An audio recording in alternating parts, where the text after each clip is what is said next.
জ্ঞান ফিরলেও শঙ্কামুক্ত নন নুরুল হক নূর। চিকিৎসায় medical board গঠন, হামলার প্রতিবাদে বিভিন্ন স্থানে বিক্ষোভ। নূরের ওপর হামলা গভীর ষড়যন্ত্র ও চক্রান্তের অংশ বললেন অ্যাটর্নি জেনারেল। জাতীয় পার্টি নিষিদ্ধের বিষয়ে আইনি ব্যবস্থা। নির্বাচন ঠেকানোর শক্তি কারণেই বললেন সালাউদ্দিন আহমদ। বিভিন্ন জেলা উপজেলায় বিএনপির সম্মেলন। চাকসু নির্বাচনে 5 সদস্যের প্যানেল ঘোষণা, বামপন্থী ছাত্রদের। চাকসুতে প্রার্থী, ভোটার ও সাংবাদিকদের জন্য 17 নির্দেশনা। এবং সিরাজগঞ্জে বাইচ প্রতিযোগিতার মহড়ায় ইঞ্জিন চালিত বোটের ধাক্কা, নৌকা ডুবে 2 জনের মৃত্যু, আহত আরও 10। দর্শক শুনছিলেন দেশ জনপদ সংবাদ শিরোনামগুলো, সঙ্গে রয়েছে আমি তানজিয়া জুথি।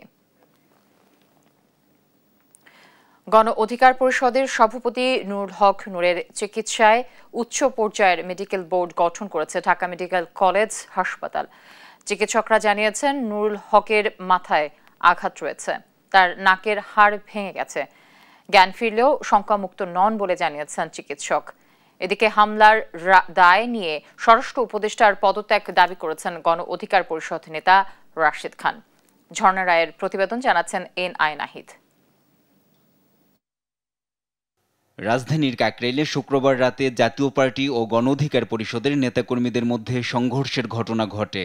এ সময় আইন শৃঙ্খলা রক্ষাকারী বাহিনীর লাঠিপেটায় গণ অধিকার পরিষদের সভাপতি নুরুল হক নূর সহ বেশ কয়েকজন আহত হন। হামলায় গুরুতর আহত নুরুল হক নূর ঢাকা মেডিকেল কলেজ হাসপাতালের আইসিইউতে চিকিৎসাধীন আছেন। শনিবার সকালে চিকিৎসকরা জানান তার মাথার আঘাতে রক্তক্ষরণের পাশাপাশি নাক ও ডান চোয়ালের হাড় ভেঙে গেছে। এমন পরিস্থিতিতে জ্ঞান ফিরলেও শঙ্কামুক্ত নন বলে জানিয়েছেন চিকিৎসক। তার চিকিৎসায় 6 সদস্যের একটি মেডিকেল বোর্ড গঠন করা হয়েছে।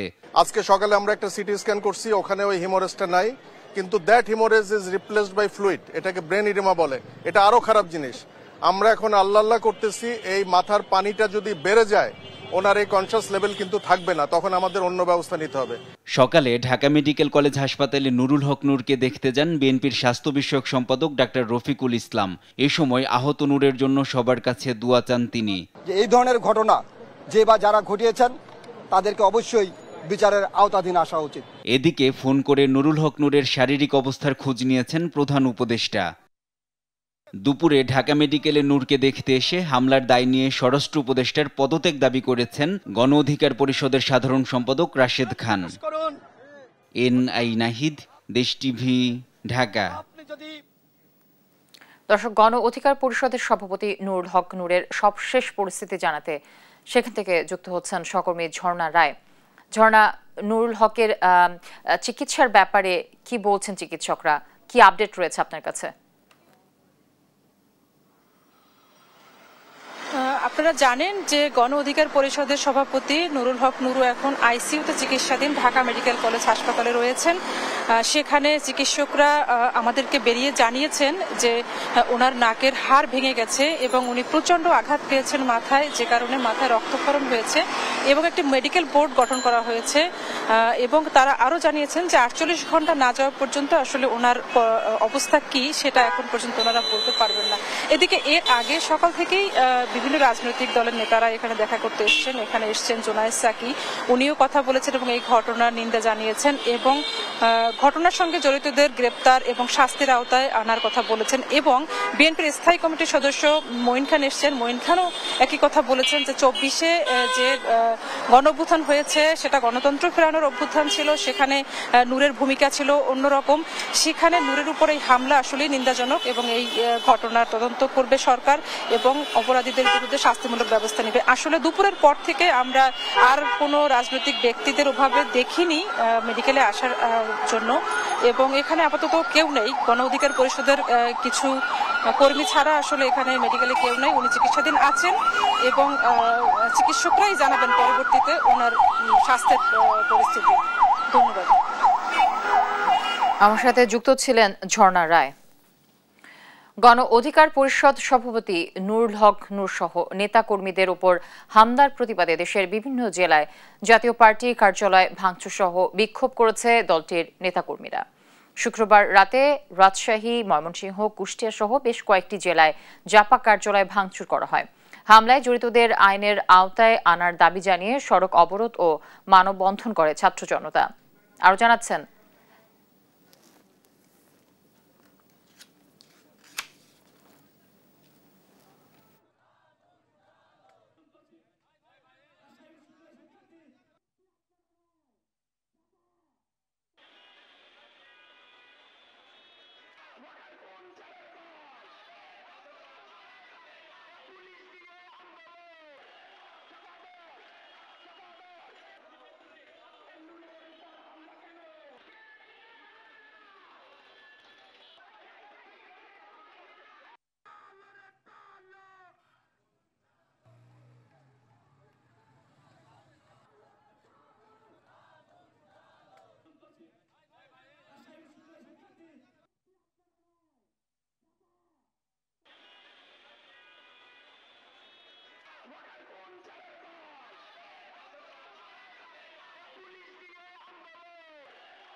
দর্শক, নুরুল হক নূরের উপর হামলার প্রতিবাদে রাজধানীর নগর সড়ক অবরোধ করেছে গণ অধিকার পরিষদ নেতাকর্মীরা। এ নিয়ে বিস্তারিত জানাবেন আমাদের সহকর্মী তমা। আমি চলে যাচ্ছি তোমার কাছে। তমা, পরিস্থিতি কেমন দেখছেন এই মুহূর্তে এবং কি বলছেন বিক্ষুব্ধরা? জি দর্শক, আমি কিন্তু এই মুহূর্তে আছি বিজয়নগর এবং গণ অধিকার পরিষদের কার্যালয়ের সামনে। আপনারা কিন্তু আমার হাতের বাঁ দিকে দেখতে পাবেন যে তারা কিন্তু ইতিমধ্যেই কিন্তু তারা সমাবেশ এবং বিক্ষোভ যে সংহিত সমাবেশ সেটা কিন্তু কি তারা শুরু করেছেন।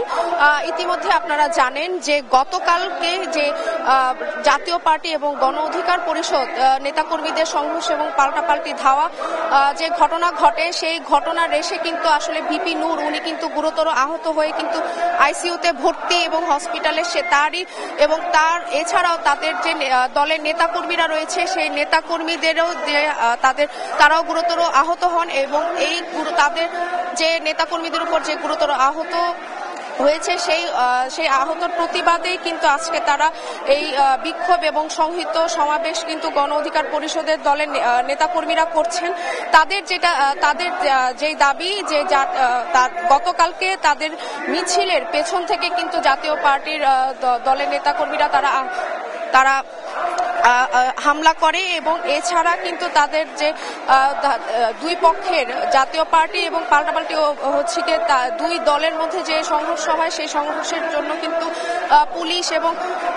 পুলিশ থেকে শুরু করে সেনাবাহিনী কালকে তাদের এই রাত 9টা নাগাদ তাদের যে সংঘর্ষ সেটা কিন্তু সেই সকাল রাত 9টা পর্যন্ত তাদের এই সংঘর্ষের পরিস্থিতি নিয়ন্ত্রণে আনে।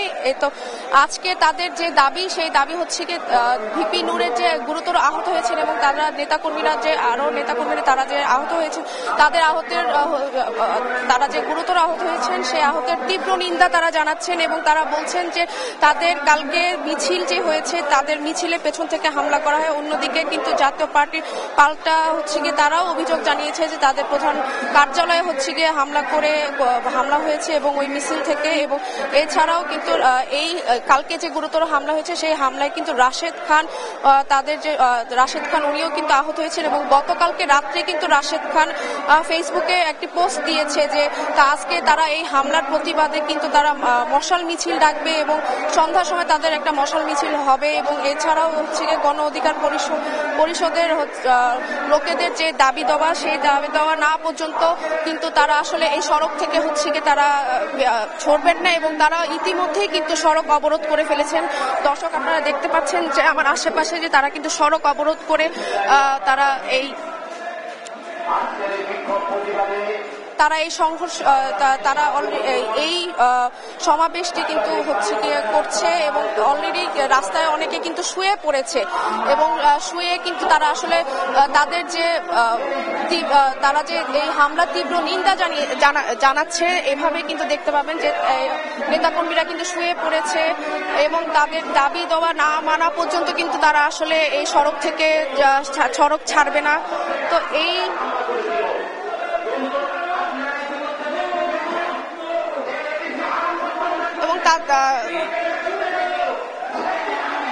ওকে জি এ ছিল আমার কাছে সর্বশেষ বিজয়নগর থেকে তথ্য। দর্শক, বিজয়নগর থেকে আসলে তমা যুক্ত ছিলেন। এরপর যাব আমাদের আরেক সহকর্মী তারেক রহমানের কাছে।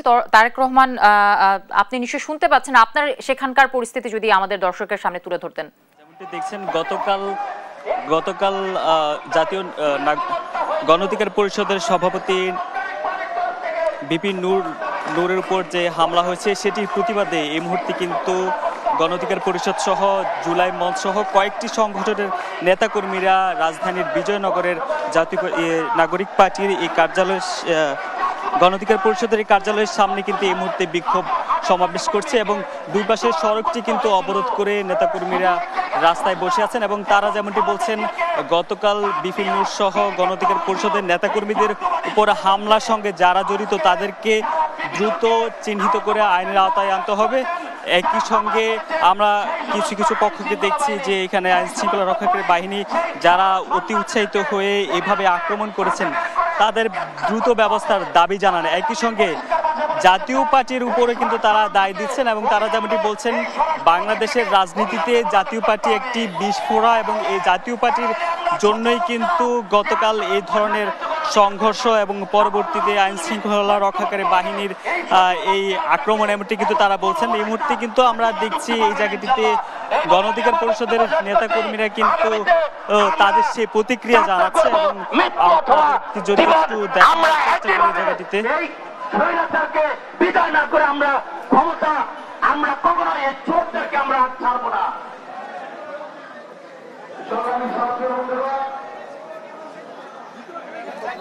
আমরা যদি একটু সরাসরি এই সমাবেশে যারা বক্তব্য দিচ্ছে তাদের কথা যদি একটু শুনি।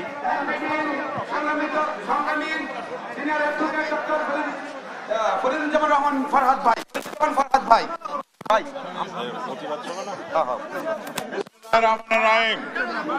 আজকের প্রতিবাদ সভার সম্মানিত সভাপতি, উপস্থিত সাংবাদিক বৃন্দ, জাতীয় নেতৃবৃন্দ, আসসালামু আলাইকুম। বিবি নূরের পর যে আঘাত এনেছে এটা শেখ হাসিনা ফ্যাসিস্টের বিরুদ্ধে যারা আন্দোলন করেছে তাদের উপর আঘাত, এটা শুধু বিবি নূরের উপর আঘাত না। আমরা তীব্র নিন্দা প্রতিবাদ জানাই। সংগ্রামী ভাইরা আমার, কথা অত্যন্ত পরিষ্কার। শেখ হাসিনার সাথে যারা ছিল, নির্বাচন করেছে, শেখ হাসিনার দোষর যারা, তাদের অবিলম্বে গ্রেফতার করে তাদের বিচার করতে হবে। এটা সে যে পার্টি হোক তাদের বিচার করতেই হবে। এবং বিপি নূর শুধু একা না, গণ অধিকার শুধু একা না, আমরা যারা সবাই রাজপথে আন্দোলন করেছি তারা একসাথে প্রয়োজন বোধে রাস্তায় নামবো এবং আমাদের দাবি পূরণ করব। এবং আমরা বলতে চাই, অনবরত বিলম্বে যারা বিপি নূরের উপর আঘাত করেছে তাদের গ্রেফতার করুন, না হলে কঠিন থেকে কঠিন আন্দোলন হবে। সংগ্রামী ভাইরা আমার, যারা মনে মনে কলা খাচ্ছেন যে আমরা শেখ হাসিনার সময়ও ইলেকশন করেছি, এখনো করব, এটা হবে না, হতে দেওয়া হবে না। ইলেকশন তারাই করবে যারা শেখ হাসিনাকে এ দেশ থেকে পালাতে বাধ্য করেছে, গণতন্ত্র প্রতিষ্ঠা করেছে, তারাই শুধু আগামীতে ইলেকশন করবে। এবং ইনশাআল্লাহ নির্বাচন হবে, নির্বাচনে সবাই অংশগ্রহণ করবে এবং বিপি নূরের তদন্ত তাড়াতাড়ি করা হোক। তাকে যারা এই আঘাত করেছে তাদের আইনের আওতায় আনা হোক এবং শুধু আইন না, তাদের ধরে রাজপথে শাস্তি দেওয়া হোক। এই ন্যাশনাল পিপুলস পার্টি এবং জাতীয়তাবাদী সমমনা জোটের দাবি। আপনাদের সবাইকে ধন্যবাদ। সুপ্রিয় উপস্থিতি, এ পর্যায়ে আমাদের মধ্যে বক্তব্য রাখবেন প্রগতিশীল জাতীয়তাবাদী দলের সম্মানিত চেয়ারম্যান ফিরোজ মোহাম্মদ লিটন ভাই। বিসমিল্লাহির রহমানির রহিম। গণ অধিকার পরিষদের সংগ্রামী সভাপতি সাবেক বিপি নুরুল হক নুরের উপর আইনশৃঙ্খলা বাহিনী কর্তৃক যে হামলা হয়েছে তার ধিক্কার জানানোর ভাষা আমার নেই। এত রক্ত, এত জাতীয় পার্টির নিষিদ্ধের যে দাবি উঠেছে তা যাচাই বাছাই করে আইনগত পদক্ষেপ নেওয়া হবে বলে জানিয়েছেন অ্যাটর্নি জেনারেল মোহাম্মদ আসাদুজ্জামান। শনিবার দুপুরে ঝিনাইদহে জাতীয় বিশ্ববিদ্যালয়ে আঞ্চলিক কার্যালয় উদ্বোধন শেষে সাংবাদিকদের এক প্রশ্নের জবাবে তিনি একথা জানান।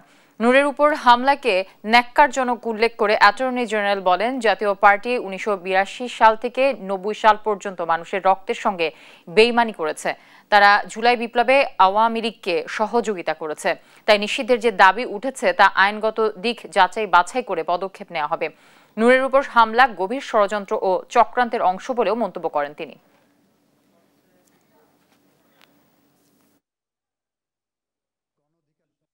যদি আওয়ামী লীগ নিষিদ্ধ হতে পারে, জাতীয় পার্টি কেন পারবে না? জাতীয় পার্টি 82 সাল থেকে 90 সাল পর্যন্ত বাংলাদেশের মানুষের রক্তের সাথে বেইমানি করেছেন রক্ত নিয়ে খেলেছেন, জাতীয় পার্টি জুলাই বিপ্লবে আওয়ামী লীগের সহযোগিতা করে। সুতরাং নূরের উপর হামলা বিচ্ছিন্ন কোনো ঘটনা নয়, এটা সুগভীর চক্রান্ত এবং ষড়যন্ত্রের একটি অংশ। সেই কারণে যে দাবি উঠেছে তার আইনগত দিক যাচাই বাছাই করে কি পদক্ষেপ নেওয়া যায় আমি দেখব। রাজধানীতে সংঘর্ষের পর সারা দেশে জাতীয় পার্টির অফিস অভিমুখে গণ অধিকার পরিষদের লং মার্চের ঘোষণায় রংপুর জাতীয় পার্টি অফিসে অবস্থান নিয়েছে দলটির নেতাকর্মীরা। শনিবার বেলা 11টা থেকে নগরীর পায়রা চত্বরে দলীয় কার্যালয়ের সামনে তারা অবস্থান নেন। এ সময় নেতারা দাবি করেন, আওয়ামী লীগের পক্ষে কিংবা বিপক্ষে কোনো অবস্থানেই নেই জাতীয় পার্টি। কেউ ইচ্ছাকৃতভাবে উস্কানি দিয়ে হামলার চেষ্টা করলে প্রতিহতের ঘোষণা দেন তারা।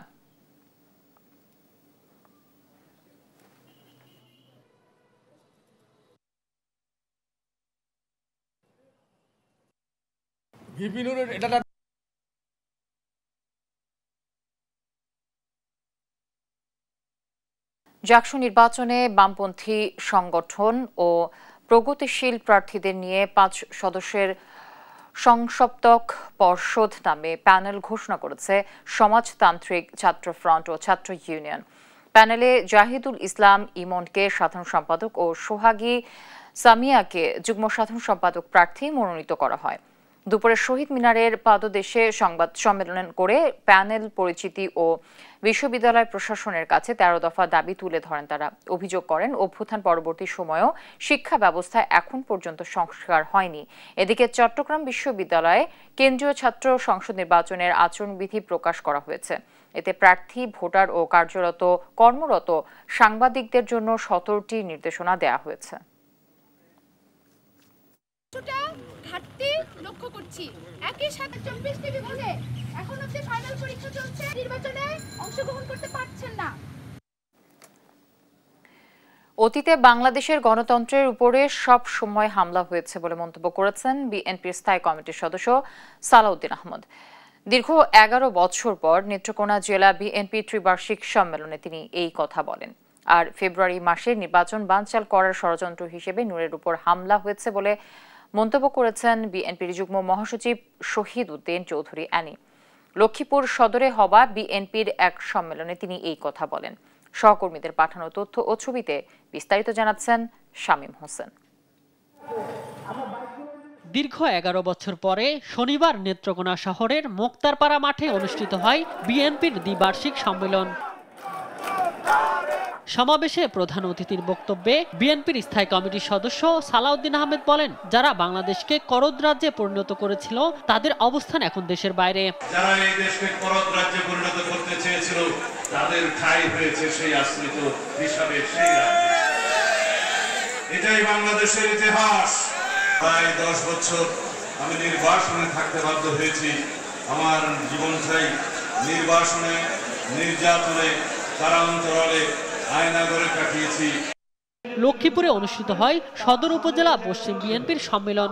এতে বিএনপির যুগ্ম মহাসচিব শহীদ উদ্দিন চৌধুরী অ্যানি বলেন, ফেব্রুয়ারি মাসের নির্বাচন বানচাল করতে ষড়যন্ত্রের অংশ হিসেবে গণ অধিকার পরিষদের সভাপতি নূরের উপর হামলা করা হয়েছে।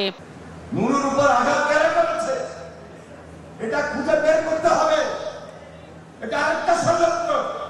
এই ষড়যন্ত্র বাংলাদেশের বিরুদ্ধে, এই ষড়যন্ত্র বাংলাদেশের স্বাধীনতা সার্বভৌমত্বের বিরুদ্ধে।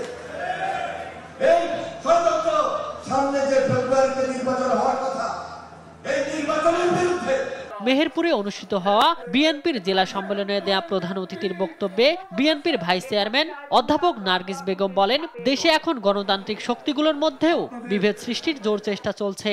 শেখ হাসিনা 17-18 বছরে স্বৈরাচারী শাসন ব্যবস্থায় যদি কোনো দল সবচেয়ে বেশি নির্যাতিত হয়ে থাকে সেটি একমাত্র বাংলাদেশ জাতীয়তাবাদী দল।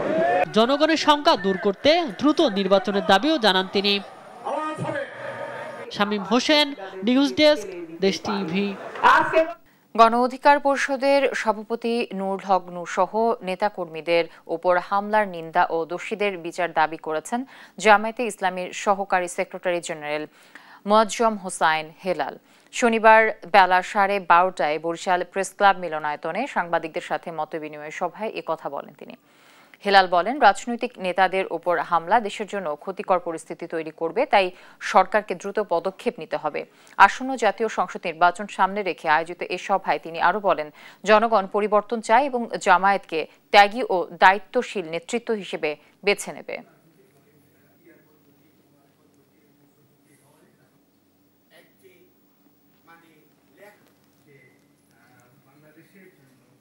নৌকা বাইচ প্রতিযোগিতার মহড়ার সময় সিরাজগঞ্জের উল্লাপাড়ায় শ্যালো ইঞ্জিন চালিত নৌকার ধাক্কায় 2 জনের মৃত্যু হয়েছে। আহত হয়েছেন আরও 10 জন। শনিবার দুপুরের দিকে উল্লাপাড়া মডেল থানার এএসআই ওমর ফারুক বিষয়টি নিশ্চিত করেছেন। এর আগে শুক্রবার সন্ধ্যায় উপজেলার লাহিরি মোহনপুর ইউনিয়নের দহকুলা ব্রিজের পাশে এই দুর্ঘটনা ঘটে। জানা যায়, চাকসা দক্ষিণপাড়া এলাকায় নৌকা বাইচের মহড়া শেষে ফেরার সময় দহকুলা সেতুর কাছে দুর্ঘটনার শিকার হয়। সংঘর্ষের পর বাইচের নৌকাটি ডুবে যায়। ঘটনাস্থলেই মৃত্যু হয় 2 জনের।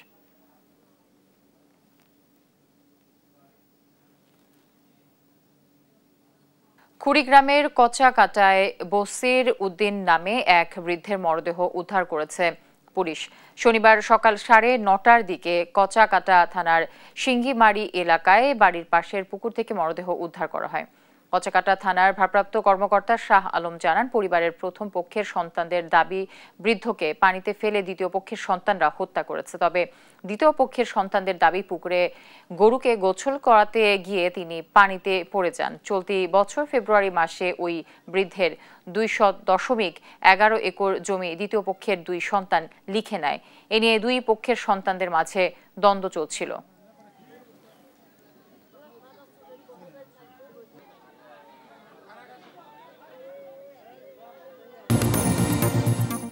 দেখছেন দেশ জনপদ সংবাদ। নোয়াখালীর দ্বীপ উপজেলা হাতিয়ার মানুষের যাতায়াতের একমাত্র মাধ্যম নৌপথ। বিকল্প কোনো ব্যবস্থা না থাকায় বাধ্য হয়ে জীবনের ঝুঁকি নিয়ে ট্রলার, স্পিডবোট, মাছ ধরার বড় নৌকা ইত্যাদির মাধ্যমে হাজার হাজার মানুষকে যাতায়াত করতে হচ্ছে। বর্ষা মৌসুমে ঝড়, জলোচ্ছ্বাস ও নদীর উত্তাল ঢেউয়ে প্রায়ই ঘটে ট্রলার ও স্পিডবোট ডুবির ঘটনা। সাধারণ মানুষের দাবি, পর্যাপ্ত সি ট্রাক সহ চেয়ারম্যান ঘাট থেকে হাতিয়ায় দ্রুত ফেরি চলাচলের ব্যবস্থা করা। মাওলা সুজনের প্রতিবেদন, জানাচ্ছেন শামীম হোসেন। নোয়াখালীর জেলা শহর থেকে প্রায় 100 কিলোমিটার দূরে অবস্থিত দ্বীপ উপজেলা হাতিয়া। দেশের মূল ভূখণ্ড থেকে বিচ্ছিন্ন এখানকার প্রায় 7.5 লাখ মানুষের যাতায়াতের একমাত্র মাধ্যম নৌপথ। বিআইডব্লিউটি এর একটি সি ট্রাক থাকলেও তা চাহিদার তুলনায় নগণ্য। 264 জন যাত্রী ধারণ ক্ষমতা থাকলেও প্রায় প্রতিনিয়ত 700 থেকে 800 যাত্রী নিয়ে দিনে 2 বার যাত্রী পারাপার করে এটি। বাকি সময়টুকুতে সাধারণ মানুষকে জরুরি প্রয়োজনে বাধ্য হয়ে ট্রলার কিংবা স্পিডবোটে জীবনের ঝুঁকি নিয়ে যাতায়াত করতে হয়।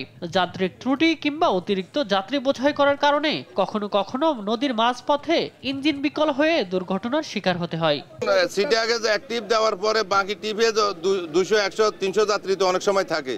এই যাত্রীগুলো বাধ্যতা হয়ে কাঠবড়িতে যাওয়া লাগে। পরে ওই যে মাছ ধরা ট্রলার দিয়ে যদি আমরা চলাচল করি তাহলে তো অনেক ধরনের সমস্যা, আমাদের জীবনের সর্বোচ্চ ঝুঁকি নিয়ে আমরা আসতে হয়। কিছু থেকে কিছু হলে 1 নম্বর সিগন্যাল উঠলে আমরা আর যাইতে পারতেছি না। যাত্রীরা জানায়, দুর্যোগপূর্ণ আবহাওয়ায় তাদেরকে বেশি ভোগান্তি পোহাতে হয়। জীবনের ঝুঁকি নিয়ে পারাপার হওয়া এই নৌপথে ফেরি চালু করার জোর দাবি জানান তারা।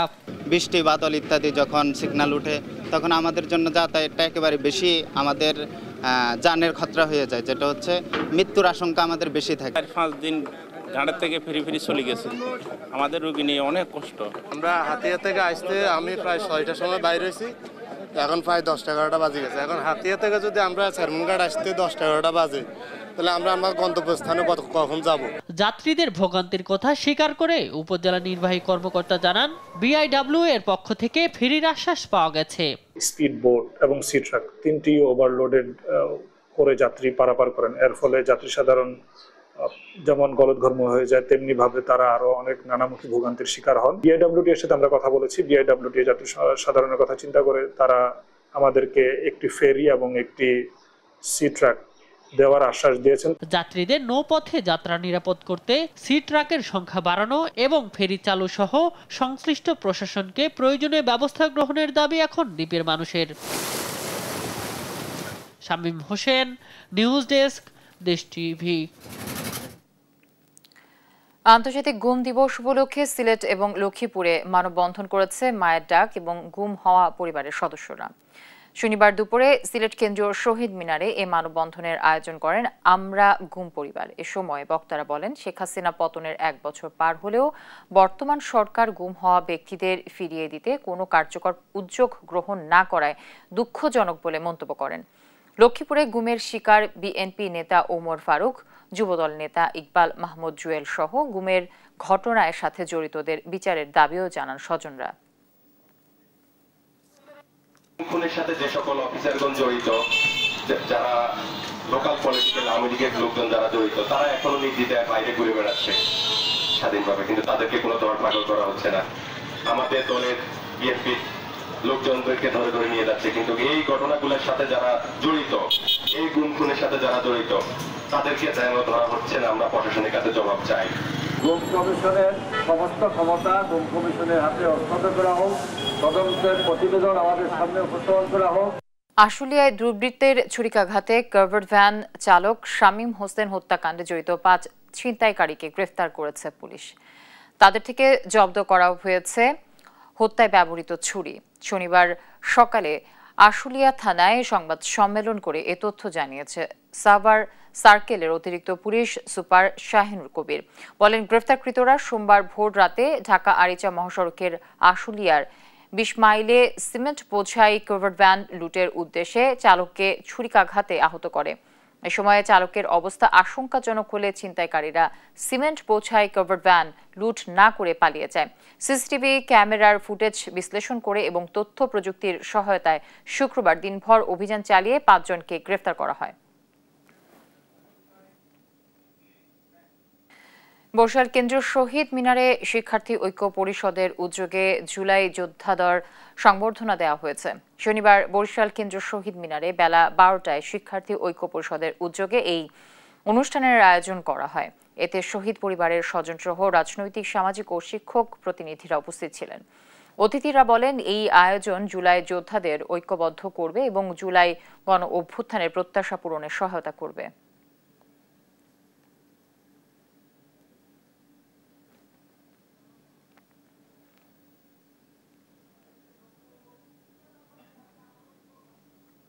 যশোরে মুসল্লি সেজে মসজিদ থেকে মোটরসাইকেল চুরির সঙ্গে জড়িত আব্দুল্লাহ বিন জিহাদকে আটক করেছে ডিবি পুলিশ। শুক্রবার রাতে শহরের মুরলী এলাকায় অভিযান চালিয়ে তাকে গ্রেফতার করা হয় এবং চোরাই মোটরসাইকেল উদ্ধার করা হয়। জিহাদ বাঘারপাড়া উপজেলার দুর্গাপুর গ্রামের বাসিন্দা। জিজ্ঞাসাবাদে তিনি মোটরসাইকেল চোর চক্রের সদস্য বলে স্বীকার করেন। নামাজের অজুহাতে মসজিদ থেকে মোটরসাইকেল চুরি করে বিভিন্ন জেলায় বিক্রিও করত।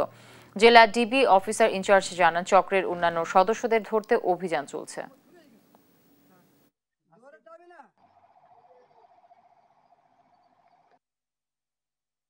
কুষ্টিয়ায় আরাফাত রহমান কোকো স্মৃতি ফুটবল টুর্নামেন্টের উদ্বোধন হয়েছে। শনিবার সকালে খোকসার ওসমানপুর মাধ্যমিক বিদ্যালয় মাঠে অভিজাত যুব সংঘের উদ্যোগে টুর্নামেন্টের আয়োজন করা হয়। উদ্বোধন জাতীয়তাবাদী কৃষক দলের কেন্দ্রীয় নেতা হাফেজ মোহাম্মদ মঈনুদ্দিন বলেন, যুব সমাজকে মাদক থেকে দূরে রাখতে এমন আয়োজন নিয়মিত প্রয়োজন। যুব সমাজকে ক্রীড়ামুখী হওয়ার আহ্বান জানান তিনি। টুর্নামেন্টে পদ্মা ফুটবল একাদশ ও মেঘনা ফুটবল একাদশ সহ বিভিন্ন এলাকার 6টি দল অংশ নেয়।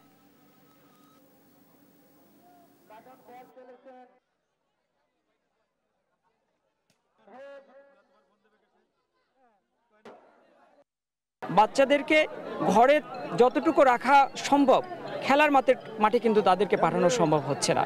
এটার একটি বিশেষ কারণ আছে যে বাচ্চারা এখন সোশ্যাল মিডিয়াতে ব্যাপকভাবে আসক্ত হয়ে গেছে। খেলার মাঠে যদি আপনারা আপনাদের বাচ্চাদেরকে পাঠান, তারা লেখাপড়া এবং খেলাধুলা এবং তাদের শরীর স্বাস্থ্য সব দিক থেকেই ভালো থাকবে এবং সামাজিক সকল ধরনের কুকর্ম থেকে তারা বিরত থাকতে পারবে।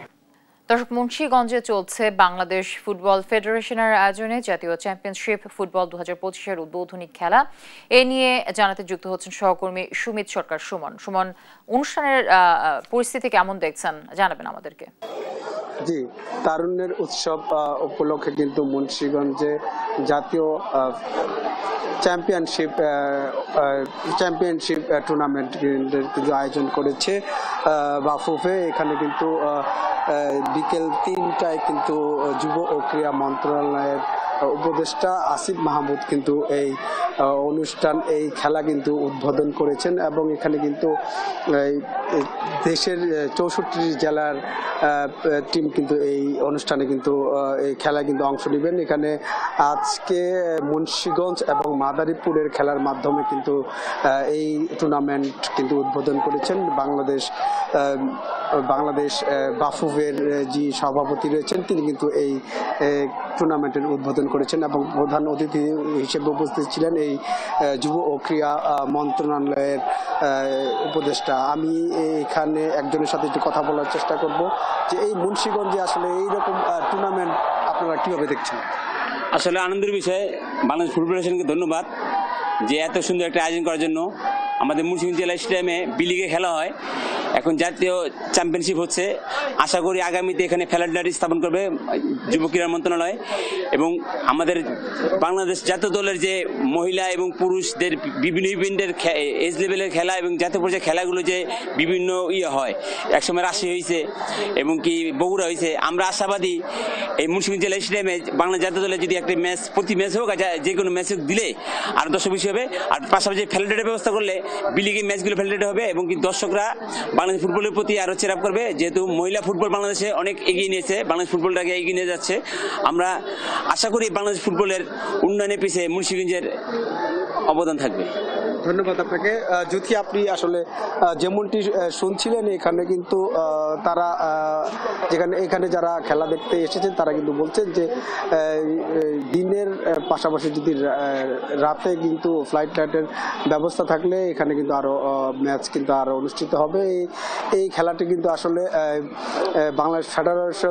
বাংলাদেশ এই খেলাটি কিন্তু যুব ও ক্রীড়া মন্ত্রণালয়ের আর্থিক সহযোগিতায় কিন্তু এই টুর্নামেন্টটি অনুষ্ঠিত হচ্ছে বলে আমরা এখানে আসলে জানতে পেরেছিল। এই ছিল আমার কাছে মুন্সিগঞ্জের খেলার সবশেষ খবর। জ্যোতি, মুন্সিগঞ্জ থেকে আমাদের সহকর্মী সুমিত সরকার সুমন যুক্ত ছিলেন। আর মাত্র 2 দিন পেরোলেই নিষেধাজ্ঞার সময় পেরিয়ে উন্মুক্ত হচ্ছে সুন্দরবন। চলছে নৌকায় আলকাত্রা আর ট্রলার এবং রিসোর্টে শেষ সময়ের ধোয়া মোছার কাজ।